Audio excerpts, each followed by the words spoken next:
Hello friends, welcome to back my YouTube channel master coaching. Friends, इस video में समझेंगे हम विद्या क्वेश्चन बैंक का एक मॉडल पेपर कैसा है, इसका सॉल्यूशन करते हैं, समझिए।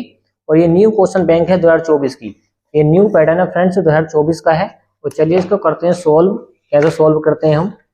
ये वाला पेपर सोल्व करेंगे हम, प्री बोर्ड वाला। कौन सा? प्री बोर्ड वाला। बाकी सारे सोल्यूशन करेंगे हम इस क्वेश्चन बैंक के, सारे मॉडल पेपर को सोल्व करेंगे। तो देखिए, ये सारे जो क्वेश्चन आपको बताए जाएंगे एक्यूरेट, करेक्ट हैं, आप इनको याद भी कर सकते हैं।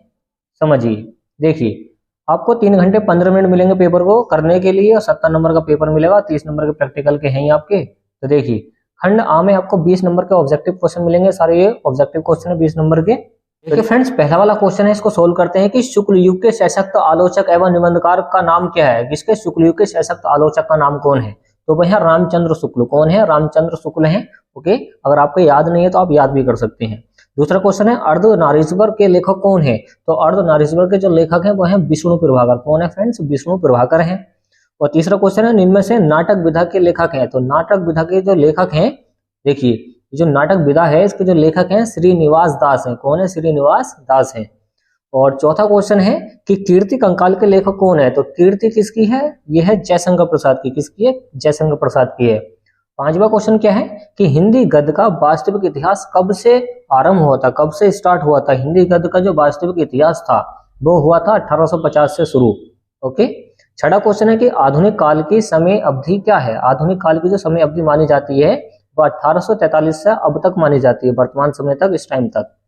सातवां क्वेश्चन क्या है कि रीति मुक्त काव्य धारा के 2 कवियों के नाम बताओ।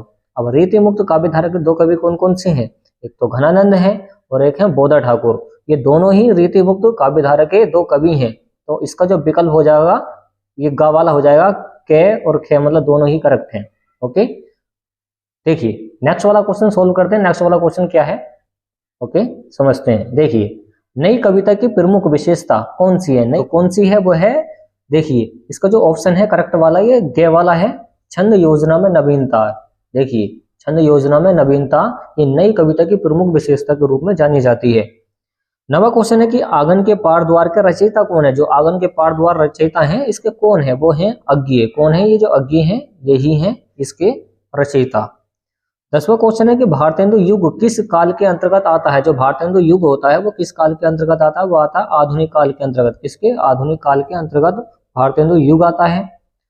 नेक्स्ट वाला क्वेश्चन है कि नाना नाना वाहन नाना वैसा विहय से शिव समाज ने देखा। ये जो है इसमें कौन सा रस है? ये जो लाइन है इनमें कौन सा रस है? तो इसमें जो रस है वो है हास्य रस। कौन सा है फ्रेंड्स? हास्य रस है। 12वां क्वेश्चन है, यही कहीं विखर गई है भग्न विजय माला सी। इस पंक्ति में कौन सा अलंकार है? इसमें जो अलंकार है वो है रूपक अलंकार। कौन सा है? रूपक अलंकार है।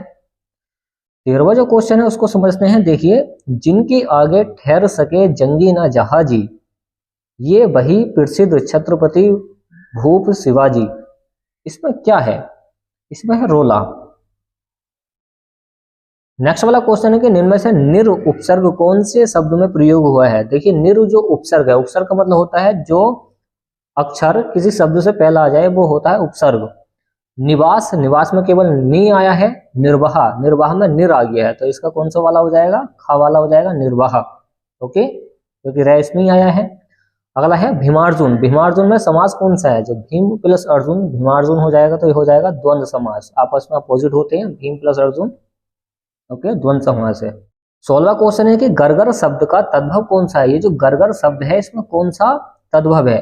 तो इसमें जो तद्भव है ये है गागर। कौन सा है? गागर है फ्रेंड्स, याद रखना कौन सा है? गागर है। ओके, चलिए नेक्स्ट वाला क्वेश्चन क्या है वो देखते हैं। तद नपुंसक लिंग शब्द का चतुर्थी विभक्ति एकवचन का रूप कौन सा होगा? तो वो होगा चतुर्थी विभक्ति एकवचन का, वो हो जाएगा तस्या। नेक्स्ट वाला क्वेश्चन है कि जो व्यक्ति, देखिए क्वेश्चन नंबर 18 क्या उसको समझे कि जो व्यक्ति परिश्रमी होता है वह अवश्य सफल होता है। इस सेंटेंस को आपको सरल वाक्य में बताना है। देखिए, पहला वाला ऑप्शन पढ़ें, जो व्यक्ति परिश्रम करता है मतलब मेहनत करता है वह अवश्य सफल होता है। तो ये भी सरल नहीं है, ये भी घुमा रखा है। परिश्रमी व्यक्ति अवश्य सफल होता है, ये करेक्ट है। क्यों? क्योंकि इन सारी बातों को सीधा सीधा बता दिया। नेक्स्ट वाला पढ़ के देखें, जो व्यक्ति सफल होता है वह अवश्य परिश्रमी होता है, तो ये भी बात को घुमा रखा है, तो ये भी क्या है? सरल नहीं है। व्यक्ति परिश्रमी होता है इसलिए सफल होता है, ये भी बात को घुमा रखा है, तो इस वजह से इसका खा वाला करेक्ट है। कि परिश्रमी में व्यक्ति अवश्य सफल होता है, ये सीधी बात बना दी तो ये हो जाएगा सरल वाक्य। 19वां क्वेश्चन क्या है कि आओ अब चलते हैं, वाक्य का भाववाच्य में रूप होगा आओ अब चलते हैं। तो इसमें चलते हैं आओ चलें ये भी करेक्ट है, आओ अब चला जाए ये भी करेक्ट है, दोनों विकल्प ही सही है, इसका ग वाला करेक्ट हो जाएगा। ओके, नेक्स्ट वाला क्वेश्चन है कि घर के साथ एक ही बगीचा होता है, रेखांकित पद का परिचय होगा। तो इसमें परिचय क्या होगा, देखिए संबंध बोधक अव्यय घर और बगीचे के बीच में संबंध को दर्शा रहा है, घर के साथ मतलब घर के साथ जुड़ा हुआ है, तो पहले वाला ऑप्शन करेक्ट हो जाएगा, संबंध को दिखा रहा है। दूसरा ऑप्शन है इसकी समुच्चय बोधक अव्यय घर और बगीचे को जोड़ना, समुच्चय बोधक भी नहीं है, संबंध बोधक का संबंध हो रहा है, संबंध है बीच में। ओके, तो पहले ही वाला इसका करेक्ट है। देखिए अब 21 बजे क्वेश्चन मिलेगा आपको, पद्यांश के रूप में मिलेगा, ये 6 नंबर का आता है एग्जाम में, 20 नंबर का हो चुका है। तो देखिए क्वेश्चन क्या है उसको समझे। क्वेश्चन ये है कि निम्नलिखित गद्यांशों में से किसी एक के नीचे दिए गए प्रश्नों के उत्तर दीजिए।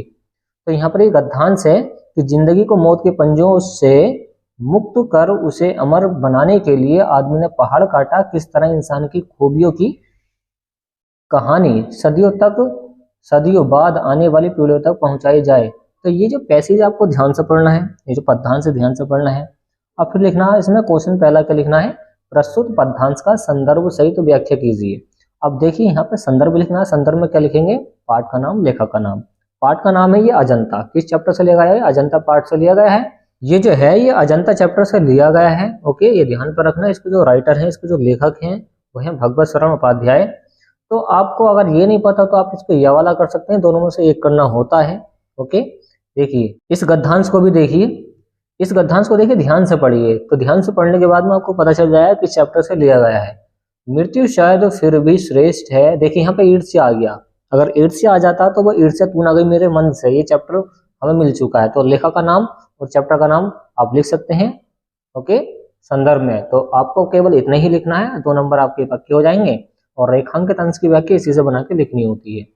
और जो 22वां क्वेश्चन है ये देखिए पद्यांश से लिया गया है, 6 नंबर का आता है, सागर निज छाती पर जिनके, ये आपको पता लगाना किस चैप्टर से लिया गया है, इसके लेखक कौन है। और ये 22वां क्वेश्चन है। अब देखिए अब आ चुका है 23वां क्वेश्चन। 23वां क्वेश्चन में क्या बताया है कि निम्नलिखित लेखकों में से किसी एक लेखक का जीवन परिचय दीजिए। तो जयशंकर प्रसाद का रखा है, भगवत शरण उपाध्याय का रखा है, डॉक्टर राजेंद्र प्रसाद का रखा है। तो आपको जयशंकर प्रसाद का या भगवत शरण उपाध्याय का किसी का भी लिख देना है 5 नंबर में। ओके, आपको रचनाएं भी लिखनी है क्योंकि रचनाएं का अलग से नंबर मिलते हैं, इसमें 5 नंबर में ऐड होते हैं। तो ये इस तरीके से आ रखा है इसका मॉडल पेपर इस क्वेश्चन बैंक का, उम्मीद आपको समझ में आ रहा होगा। नेक्स्ट वाला क्वेश्चन है कि निम्नलिखित कवियों में से, अब ये कवि आ चुके हैं, देखिए वो क्या थे, ये थे आपके पास, देखिए ये थे लेखक और ये हैं कवि। ये कौन है, कवि हैं। तो कवियों में आपको तुलसीदास या सूरदास दोनों में से एक का याद करना है, काफी इंपॉर्टेंट है दोनों के दोनों। और महादेवी वर्मा का भी काफी आ जाता है। और नेक्स्ट वाला क्वेश्चन है 24वां, देखिए ये संस्कृत गद्यांशों में से किसी एक का संदर्भ सहित व्याख्या करनी है। तो आपको इनको भी पढ़ना है, संदर्भ सहित व्याख्या करनी है। इसमें असमांक वाला रखा, संस्कृति वाले चैप्टर्स है, जो आपको तैयार हो वो आप लिख सकते हैं। ये पूरी संस्कृत का पैटर्न है, 5 नंबर का ये है, 5 नंबर का ये है। ये 10 नंबर के संस्कृति के ये क्या पाया, पद्यांश है और गद्यांश है। और फिर आ चुके हैं इसके क्वेश्चन आंसर, आपको केवल 2 ही करने हैं, जैसे विद्या कैन वर्धते, विद्या कैन सेतु। देखिए अगर ये आपसे क्वेश्चन नहीं आते हैं तो आप प्लेलिस्ट में जाकर इस क्वेश्चन बैंक में निशान लगा सकते हैं, कौन सा IMP है सब आपको बता दिया गया है। ओके, तो इस तरीके से आपको क्वेश्चन मिलेगा घ वाला, कौन सा 24 का, इसमें मिलेंगे क्वेश्चन आंसर और ये मिलेगा आपको श्लोक। अब श्लोक आपको 2 लाइनें लिखनी है 2 नंबर के लिए, कोई सा भी याद कर लें। और 25वां क्वेश्चन मिलेगा आपको कि बिजली समस्या के निराकरण हेतु अपने जिले के बिजली विभाग को एक शिकायत पत्र लेखन के रूप में आता है ये क्वेश्चन 4 नंबर का। तो पत्र लेखन के लिए आप कोई से भी तैयार कर लें, यहाँ पर लिख देना। और 26वां क्वेश्चन मिलेगा आपको एक निबंध, 7 नंबर का आता है हिंदी में। तो इसमें आ रखे परिश्रम सफलता की कुंजी, भारतीय किसान का जीवन और जनसंख्या वृद्धि एक अभिशाप है, नारी सशक्तिकरण। ये सारे के सारे हैं आपके पास, ये ऐसे हैं निबंध हैं, आपको ये निबंध लिखने पड़ेंगे। 27वां क्वेश्चन इस तरीके से रखा है कि निम्नलिखित प्रश्नों में से स्वयं पठित खंड काव्य के आधार पर किसी एक खंड के प्रश्नों का उत्तर दीजिए।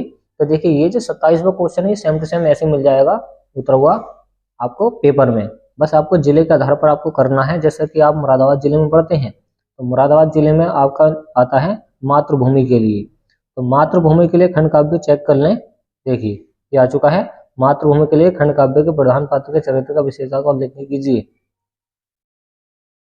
देखिए ये आ चुका मातृभूमि के लिए। मातृभूमि के लिए खंड काव्य के प्रथम सर्ग का सारांश लिखिए। तो आपको ये कर देना है, फिर ये कर देना है, कोई से भी कर देना है। मातृभूमि के लिए नायक का चरित्र कर देना है। तो इस तरीके से पूरा मॉडल पेपर आपने आपको सॉल्व करा दिया है। तो उम्मीद है फ्रेंड्स आपको ये वीडियो पसंद आएगी। तो वीडियो को लाइक एंड शेयर कीजिए, चैनल को सब्सक्राइब कीजिए। Thanks for watching guys. मिलते हैं एक ऐसी नेक्स्ट वीडियो में। तो मिलते हैं एक ऐसी नेक्स्ट वीडियो में जो काफ़ी इंपॉर्टेंट होगी एग्जाम के लिए और जिसमें नेक्स्ट वाला मॉडल पेपर सोल्व किया गया होगा। ओके, चलिए फ्रेंड्स।